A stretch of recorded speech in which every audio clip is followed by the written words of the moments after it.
The word jihad is mentioned in the Quran about 41 times. The words mercy, peace, and compassion are mentioned about 355 times. Yes, come in. Come on in, Riaz. Sit down, please. Yeah.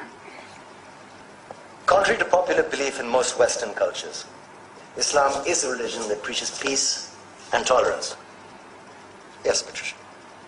If Islam truly is a religion that preaches peace, then how come the world's most troubled spots, the West Bank, Afghanistan, Pakistan, Iraq, they're all plagued with Islamic terrorism? Well, that depends on your definition of terrorism. Some might argue that the U.S. invasions of countries like Iraq and Afghanistan are also acts of terrorism. No, those were acts of war to get rid of despotic regimes. Or means of getting at a country's oil. Conspiracy theories. Well, May I? Yes, please. Go ahead, Riaz. Mr. Khan is right.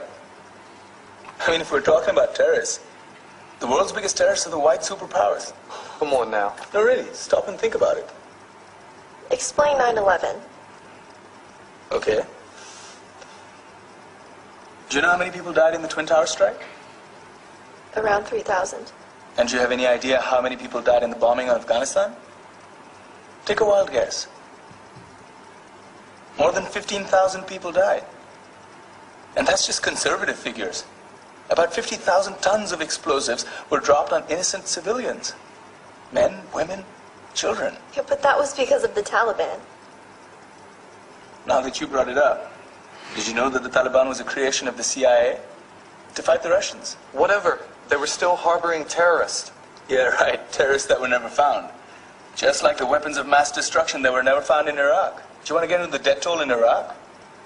500,000 civilians and counting. And what do Britain and America say when they don't find these weapons? It's simple. They just say sorry. And still refuse to relinquish control of these countries. What are you trying to say? What I'm trying to say is that just because you're American, wear a fancy suit, and call yourself the president, doesn't make you any less of a terrorist. I'm saying that if you don't stop meddling in other people's countries, you will face a backlash. If Muslims like you feel that way, then why don't you get out of our country? We will. As soon as you promise to leave ours.